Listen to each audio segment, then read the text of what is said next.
Greetings, everyone, and welcome to the Melanated Hospice Nurse podcast. I am Melissa Rowland, your Melanated Hospice Nurse, and I just want to say thank you so much for joining this podcast.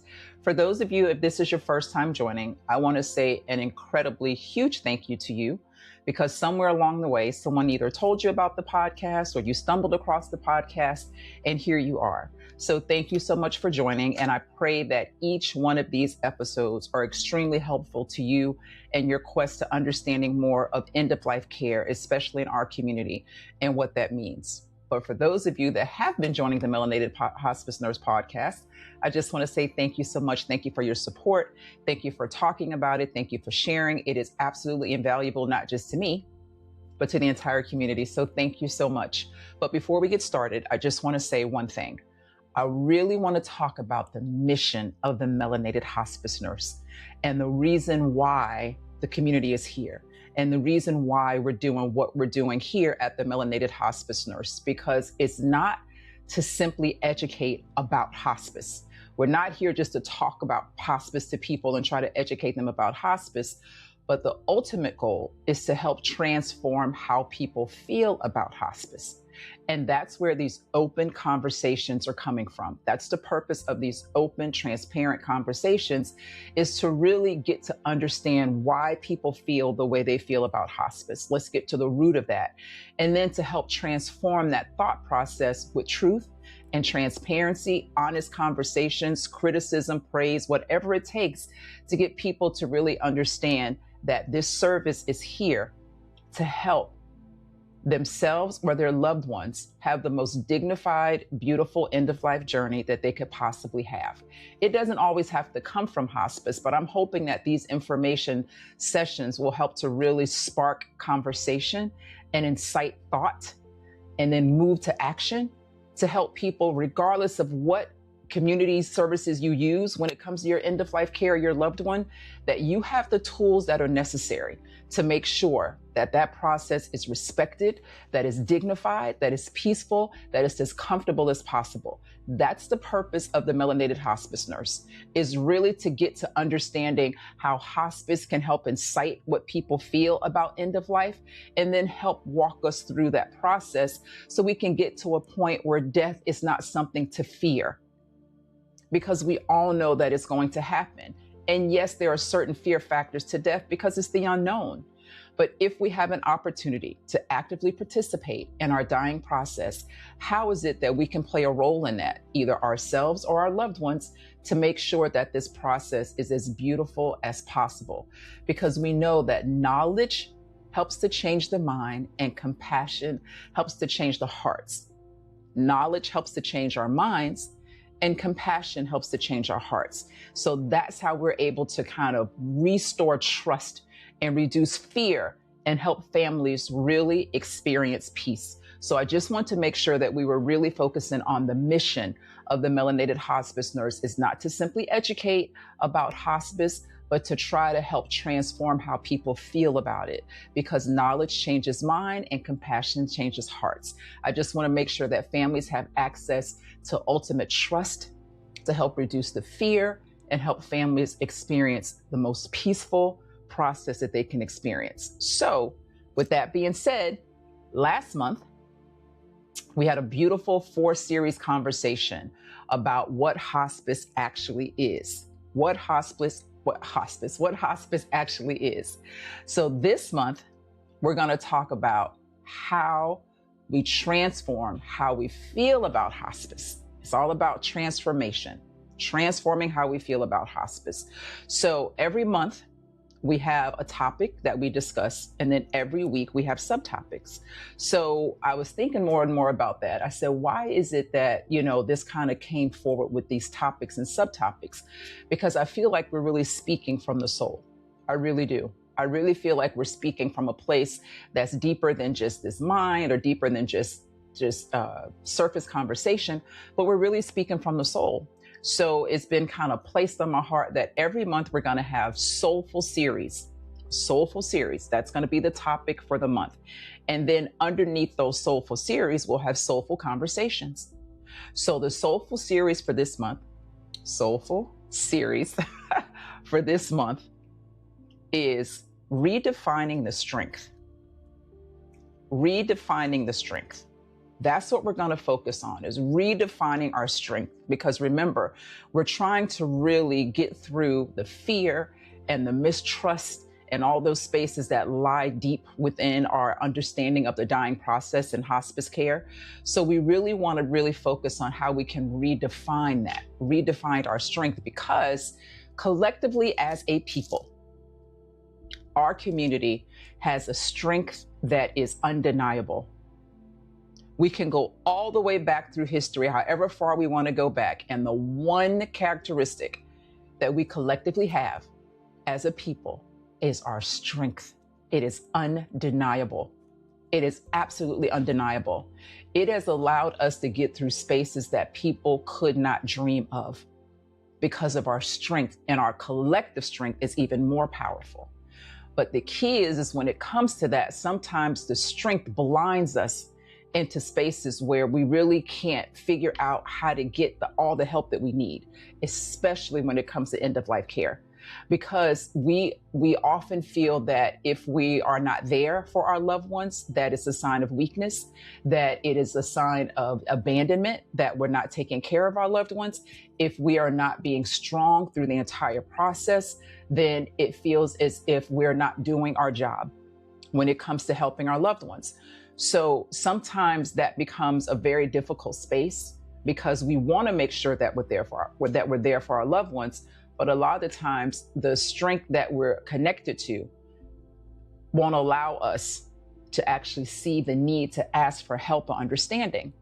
So when it comes to end-of-life care, we really want to focus on how we can redefine that strength when it comes to pulling from everyone's strength in a community, and realizing that you don't have to go through this process by yourself. That's the ultimate key. It's not about you relinquishing your strength. It's not about you giving up your strength. It's about connecting your strength to other individuals that are just as strong as you are, to make sure that we're all leaning on one another and not feeling like we have to go through this process on our own. So we really want to focus on how we redefine the strength. And it's not going to be like giving it up individually, but really taking my strength and connecting with my neighbor's strength and connecting with that neighbor's strength and putting all that strength together. When you do that, the support that you have from community is going to be overwhelming, because you're going to have an opportunity to really tap into the collective strength of the community and not feel like you're exhausting all of your strength as an individual. So we really want to focus on that. So this week's Soulful Conversation is going to be giving up, or choosing differently.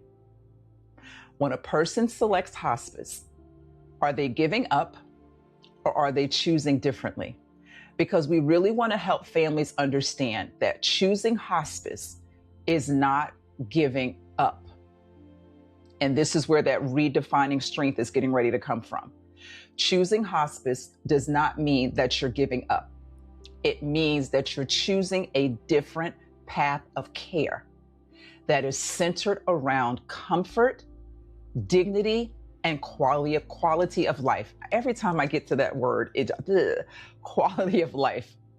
Remember, giving up or choosing differently. We want to make sure that we're helping families to understand that choosing hospice does not mean that you're giving up.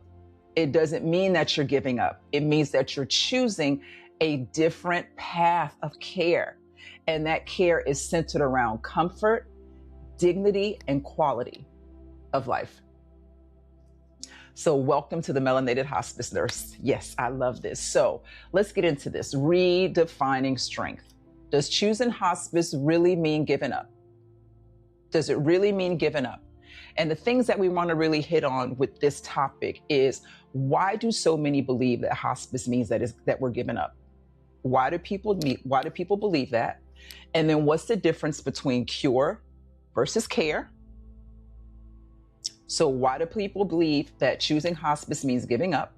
What's the difference between cure versus care? And then does hope end when I choose hospice? And then does choosing differently mean that I'm choosing less? Those are the 4 key discussions we want to focus on when it comes to, am I giving up when I choose hospice because I feel that way? Because remember that strength that we talked about earlier. That is what has been driving us as a community, as a culture, as a people. We have relied heavily on our strength because that's just one of our characteristics. We know nothing else. So now here comes this point where now it's like, okay, our loved one appears as if their life is getting ready to end, but isn't there something else we can do? There has to be something that you can do. You got to fight. You're strong. You can't give up. You can't give up. You have to keep fighting. These are very common conversations that we have because we do feel like you got to keep going. You have to keep fighting, even if we're looking at that loved one and it doesn't appear that they have anything left to fight with, that life is slowly leaving the body. But we only know one way of existence, and that's to fight. That's to be strong. That's to tap into our strength. So how do we go from surrendering that to now saying, okay, well, I know I'm dying, or I know my loved one is dying, so let's just call people in to help them die? That's a very difficult and challenging place to come to, especially as a collective community, because once, like I said, we really, really rely on our strength to get us through some of the toughest times that are unimaginable. So why do so many people believe that hospice means giving up? Why do people believe that? Why? Where does this belief come from? Well, this belief comes from the fact that hospice is an end-of-life care organization. And as soon as hospice comes in, people die. And because we have such a strong faith and resilience collectively as a people, that we know that God's going to fix it. He's not going to let my loved one die, regardless of what I'm seeing. Because we have that's the faith that we have, that God is going to heal them. And we're not wrong. God does heal, and we know that. But what do we do when the healing looks different? What do we do when the healing is no longer physical? What do we do at that time? So then we end up calling in this end-of-life care organization to come in to do what? That now we're accepting that death is going to happen. We're defeated by death. No, we don't come from that. So we keep fighting and fighting and fighting. And that's part of the reason where this belief comes from. Because why would you have an organization that helps people die? Why would you do that? We know that our faith is strong. We know that our strength is strong. And if this person just continues to fight, they're going to be okay. And that's such a conflict, internal conflict. And I see it all the time, especially in our community. And I understand that conflict because I come from that same source of strength. But how do we get to a point where we actually accept that? And that's something that we do have to work out individually and collectively. Individually, we work that out by really tapping into our understanding and our fears and beliefs to our own death and how we embrace that underlying fear factor that we have with our own death. And how do we accept that? And once we actually start looking at death as something that can be beautiful, as opposed to something that's tragic, because we all know that there are deaths that are tragic because we don't know how death is coming to us. And I can't emphasize that enough. I'm not dismissing anything that anybody's gone through, especially when it comes to a tragic death. I'm talking about the arena where we know that death is near. And we actually have an opportunity to actively participate in that dying process. Once we start working on our own collective fear, our own individual thought process of death, then we can move accordingly to help others and to be in other spaces. And then once we come together collectively as a people, pulling from that strength that we all have collectively, individually, pulling it together to understand that this process can actually be beautiful. This can be ceremonial. This can be praise. This can be joy. I'm speaking from that perspective of death. We don't know how death is coming to us. We have no idea. But if we have the opportunity to actively participate, this is what this is all about. This is what this is all about. Being able to tap into our own individual fears that we have of death, and then trying to transform that to a beautiful space. It's just an extension of my life. It's actually the pinnacle of my life. And all of who I am, every aspect of who I am, will all come together at this beautiful point in time where the body can no longer hold me, and I still now go into this beautiful spirit form. This is what we're talking about, being able to look at death from that perspective. And that's where we get the fear versus the facts, especially when it comes to hospice, because it is an end-of-life care organization. It's an end-of-life care module. Let me just say that. So there's a lot of fear there because we don't have a great relationship with the dying process. And that's just historical facts. We don't have a good relationship with the dying process. So then now you have this organization or this thought process called hospice, and they want to come in and help you die. It's like, wait, hold on. We don't have a lot of trust in that space. So we have to be able to have conversations with people that represent end-of-life care organizations to make sure that we're getting the facts. What is it that you do? How do you do it? Do you come in and kill loved ones? Do you come in and bring the morphine? Does the family have an opportunity to help take care of that loved one? Get those facts. And the more facts that we get, the less the fear will be. Because remember, fear versus facts. And that fear leads to our disbelief. That fear leads to the fact that so many of us believe that hospice is, oh, she just gave up. She went to hospice. She didn't want to fight anymore. Not realizing that I don't have the strength to fight anymore because my body is now surrendering to the laws of heaven. So I don't have the strength to fight anymore. That strength that I had that we're so commonly used to, that strength is now reserved for another fight. That strength is now reserved for another plate because now I need that strength to help me get ready for my next assignment. And we've known strength in this realm, on this earth. And to actually give that up, that means a lot to us in our community because it feels like you're just not fighting anymore. When in actuality, the fight that I'm doing right now is the fight for peace and comfort. Is the fight to now surrender to the new laws of what my body is now going through. It's the fight to now prepare for my next assignment. It's that transitioning process. The transitioning process. We understand the death and we understand heaven. We get that. It's the process of getting there that we struggle with because that's where we feel our strength should really come into play.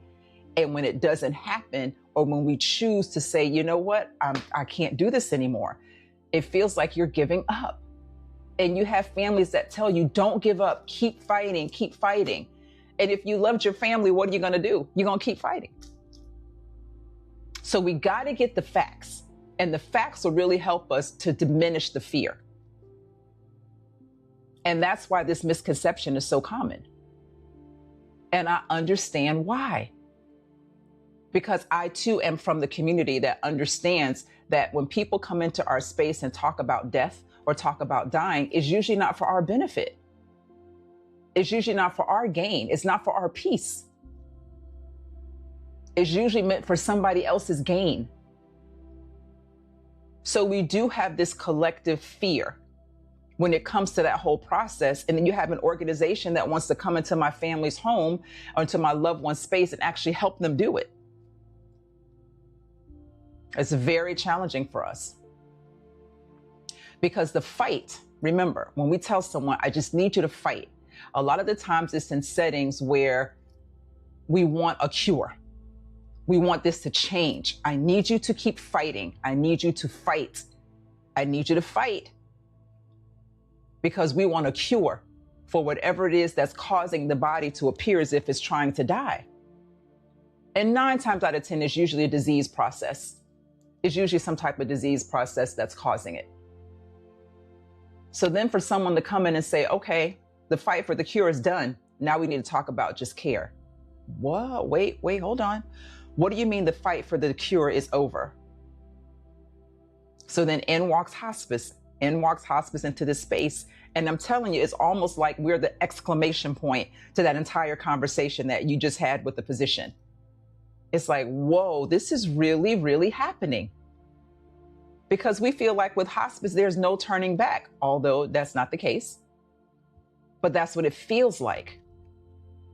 So I'm going to continue to fight for a cure. Because I don't want someone to come in and talk about just care only. Because in that cure, in that fight for the cure, it does include care. It does. But when you start talking about care only and no more focusing on the cure, that's where it gets to be a struggle. Because once I accept care only, no more treatments, no more hospitalizations, no more blood work, no more going back and forth to the doctor's offices. All those avenues and treatments that we did to try to eradicate the body of whatever it is that was causing us to get to this space. And you want me just to go into care, where it's just comfort, medicine if that's what we need, no more going to doctor's office. Wait a minute. Doesn't that feel like giving up? That feels like I'm giving up. And that's what you want me to do? No, I don't come from that. I come from strength where we fight. So there's such a conflict internally, individually, and collectively as a community in that space. Going from cure to care, and not just because, remember, in the curing process, there is care. There's care that's being initiated. There's care that's being activated. But when you just talk about simply care, so you mean to tell me what do you mean? I'm not going back to the hospital? You mean my loved one has chosen not to have any more lab work? Well, how do they know what's going on inside their body? How do they know there's not another medication out there that can help them? How do they know these things? That's the space. That's the space that we're focusing on. Is that space from belief to disbelief. That space from cure to care. Care only. That's a hard place because I've been fighting so hard to try to cure this disease or this illness or this sickness that has taken over my body and now causing me to be in a space where it looks like my body's not going to recover from all the treatments. So what do you mean now you just want me to go to comfort? Because in that care process, the main focus is treating the disease. Treating the disease. That is our focus. Every conversation you have when you come into the doctor's office, it is lab work. It is looking at the lab work. It is abiding by whatever the lab work says. It's giving you the medication. It's taking x-rays. It's taking scans. It's going to doctors, going to specialists. It's all about the disease. It's all about the disease. Then here comes care, or here comes hospice care. But in hospice care, our focus is not simply on the disease. Our focus is on the person with the disease. So we go from disease focused to person focused. Disease focused and trying to eradicate the body of the disease to now person focused, where we're focusing on the entire person with the disease. That transitioning process mentally is where a lot of the misconceptions are, the fears, the fight, the misunderstandings. Right in that space from focusing on the disease to now focusing on the entire human being with the disease. And as a hospice nurse, that's where the trust comes in, because you just spent 10 years fighting cancer. And now all of a sudden, the same care team that's been with you this entire time is now telling you this looks different now. It's now time to move on to another journey in this life. And it no longer includes all of this care of curing. Now it's focusing on the entire human being. But one way is not better. Let's just say this. One way is not better. It's just a different goal now. It's just a different goal. The fight that we were doing to try to eradicate the body of the disease and focus in on that, now we're just going to focus on the person, the entire person. Yes, the disease will still have its play. It will still have its space, but it won't be the main primary focus. That's the part where the transitioning is very, very challenging. That's where our strength gets questioned. That's where we stop and think, am I strong enough to continue to do this? Why can't I just fight through this? Why can't my loved one just keep fighting? Why do they feel like they're giving up? Why are you giving up? Why are you choosing hospice? Just keep fighting. This is where the challenges are, in that tiny, minute space between going from pure, all cure, disease focus to now care, where the main focus is now the human being, the focus of the human being. That's the main focus now, is the focus of the human being. That's the space where it feels like we're giving up hope. We no longer have hope. And that's where we have to be so incredibly careful that we don't come in as it's all or nothing. Well, now that you're with hospice, that's it. You have no more hope. That's where we have to be very careful, because we do not have the right, the space, or the place to take away someone's hope. Everybody has the right to hope for that. Everybody has the right to hope for a cure, right?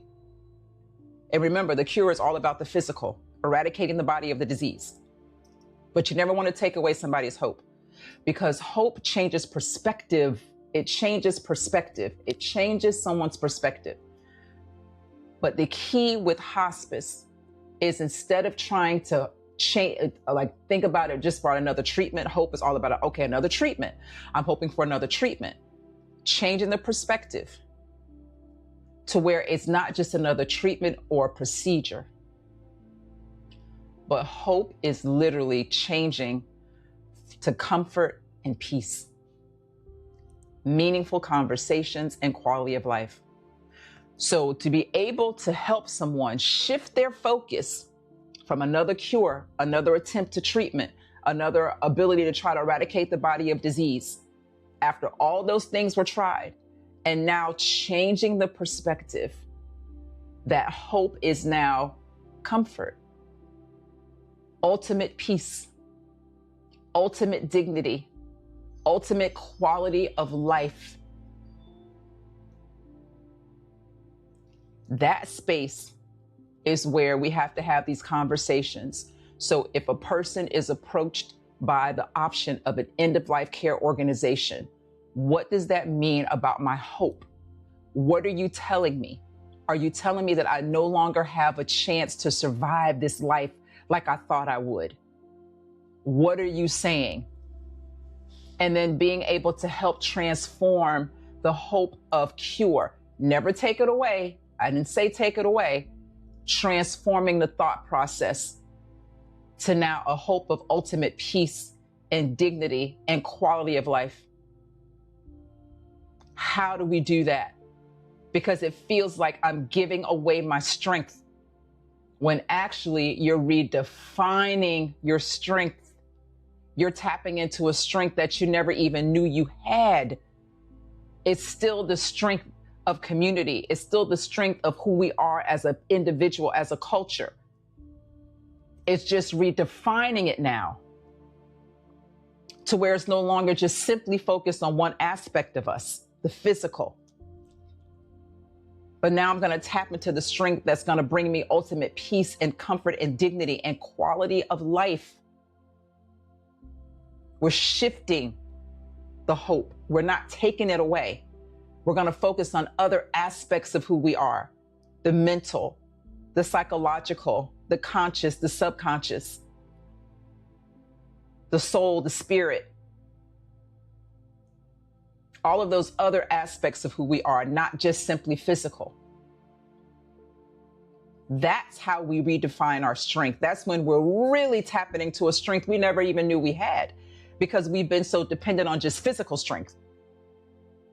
Now we're tapping into other arenas of strength that's going to help transform that hope into a place of caring and meaningful conversations and dignity and comfort and quality of life. And I cannot reemphasize that enough, because choosing different does not mean that you're choosing less. Because you're choosing differently than how we've been conditioned to choose, which is fight, fight, fight, fight, fight. Now that you're choosing differently, I'm choosing to tap into the strength of peace, into the strength of comfort, into the strength of hope and dignity. I'm choosing to tap into that. It does not mean that I'm choosing less. It means I'm choosing differently. And now you're going to have access to strength that you never knew you had. That's how we're going to continue to redefine our strength. It doesn't mean that we're giving up because we chose an end-of-life care organization or an end-of-life care approach. It doesn't. It means that we are choosing differently. We're not giving up. We're giving into what's actually happening. The strength to mentally come to a place where you've said or told yourself that it appears as if my life is coming to an end. And I now choose the rest of these days to live the rest of these days to the ultimate. You know what type of mental strength that takes? What type of spiritual strength that takes? What types of soulful shifting that takes? That's the strength that we can't even tap into when we're only focused on our physical strength. It's a strength that we don't even know we have until we're faced with that. I've never been faced with that, but I've watched people who have been faced with that have tapped into a strength that they never knew they had. We are redefining the strength to understand that choosing hospice does not mean giving up. It does not mean that you're weak. It does not mean that you're quitting. It means that you're shifting your perspective to where now you're tapping into strength to other aspects of who you are. My spiritual strength, my mental strength, my conscious, my subconscious, my soul, my spirit, all of those different aspects of who I am. I'm tapping into that strength. And then you connect with community, with people that are now shifting how they feel about the dying process, tapping into a strength of the dying process. So now you're connecting with those individuals within community, and look at the power that we're now tapping into. Look at the power that we're getting ready, the legacy, the power of honor, the power of peace and comfort and dignity that we're tapping into. Because individually, we're collectively working on how we feel about death. So when it's our turn or our loved one's turn, we have this perspective that is so incredibly powerful that we are now inciting other areas of power that we never knew we had, strength that we never knew we had. We know we're strong people. We have every historical fact to back that up. We have every internal belief to back that up. We have DNA that backs that up. But this dying process will make us tap into a strength that we never even understood we had. And that's the purpose of these open, transparent conversations, is to help redefine our strength when it comes to the end of life care and the dying process, and how we understand that it's okay for us to go from cure to care, that we're not taking away our hope, that we're shifting how we look at it. We're redefining what that hope looks like. That choosing one doesn't mean that I'm choosing less. This is wonderful, and this is beautiful, and this is so well needed, not just for you, for me as well too. So remember, choosing different doesn't mean that you're choosing less. Choosing hospice says, I want comfort, I want dignity, I want meaningful moments, and I want to live life to its fullest. I'm telling you, I've had patients that have gotten that diagnosis that there's a prognosis of 6 months or a year or less to live. And they completely live 6 months of their life more meaningful than they lived the 40, 50, 60 years prior to. The gift of time, the gift of time. We all know that our time is short. We do. We know that. We never know what tomorrow's going to bring. But to have someone, and I'm not saying that the person that's sitting across from you is God, but to have someone tell you that, oh, we've been trying so hard and it looks like there's not a whole lot more we can do. It appears as if your body can't keep doing this for at least another 6 months to a year. If your body keeps trending in the way that it's trending, in 6 months to a year, you may not be with us. You may no longer be of this world. You may be of another world. What do you do with that information? And I've had people live their life to the fullest just because of that. They've been given the gift of time. The gift of time, not their hope. Don't want to take away their hope. Didn't have their hope taken away. They shifted what that hope looks like. They shifted the perspective of hope to go from a cure for the body to now comfort and dignity, ultimate maxed out comfort and maxed out. Can you imagine having maxed out peace of mind? When was the last time you had like your peace of mind was completely maxed out? It was just at its peak. Correct. And some people have that experience once they've been given the prognosis and the gift of time. So choosing differently does not mean that you're choosing less. It just means that you want dignity and you want comfort and you want meaningful life moments. That's what that means. So I have a question. What does hospice look like when healing? These are reflective questions I want you to think about, because when we get together on Thursday, we're going to have these beautiful continuing of conversations on our Let's Talk About It Thursdays. But I want you to reflect on this. I want you to reflect. What does hospice look like? What does it look like when healing means something different? Because when you think of healing, what do we think? The first thing we think is physical, correct? So, but what does it look like? What does it feel like when healing means something different? What does that make you feel like? When someone tells you, not the healing of the physical body, not talking about that, but healing of the other aspects of who you are. What does that look like? What does it look like? What does it feel like when healing means something different? I want you all to answer those questions in the comment section. Answer that. What does it feel like when healing means something different? Because sometimes strength is not found in fighting harder, which is all we know to do. And I love that. I love that. I love that I come from that. But strength is not always found in fighting harder.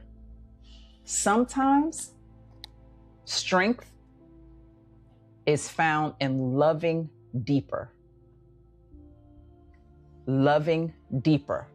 Not always found in fighting harder, but loving deeper. And that's what we talk about when we have to change the hope's perspective. Now we're loving ourselves in places that are so deep that we never really had to tap into.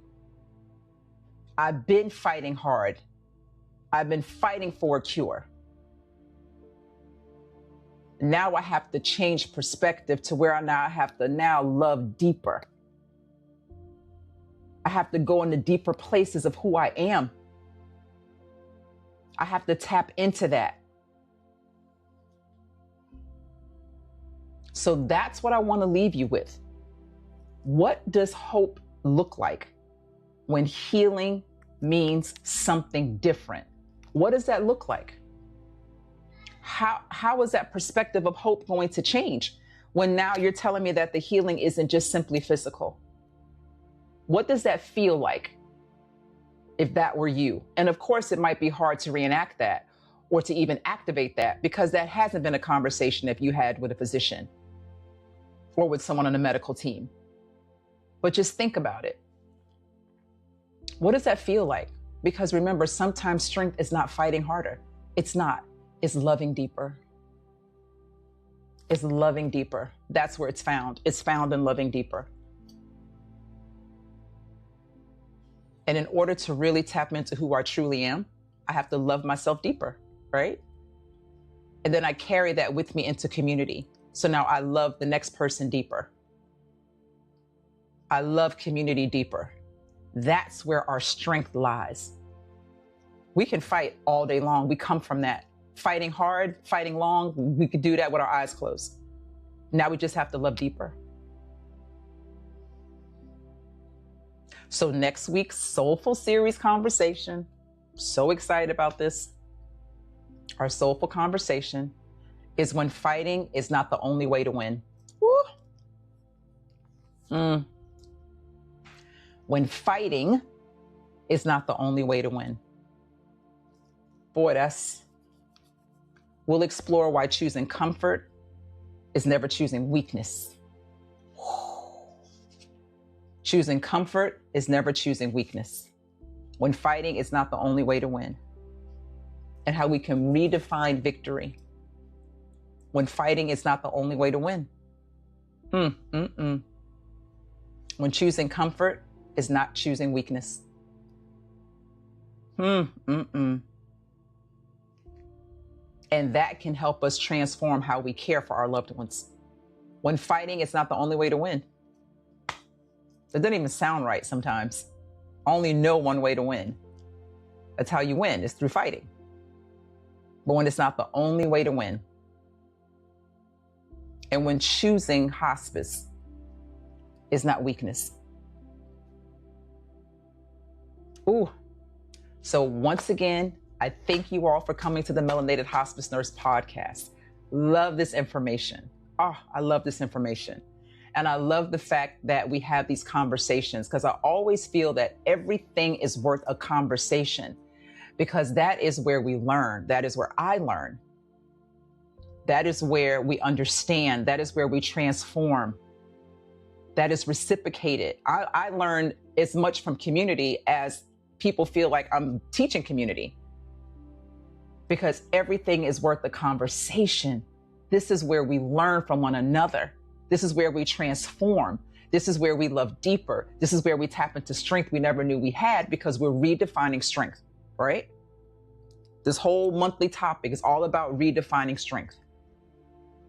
Redefining strength. This week, we were wanting to know, does giving up or choosing hospice mean that we're giving in? Are we giving up, or are we choosing differently? So you have to join us for next week's Soulful Conversation. When fighting is not the only way to win. Love it. But remember, until next time, may compassion guide you and may culture ground you. Until we meet again, bye for now.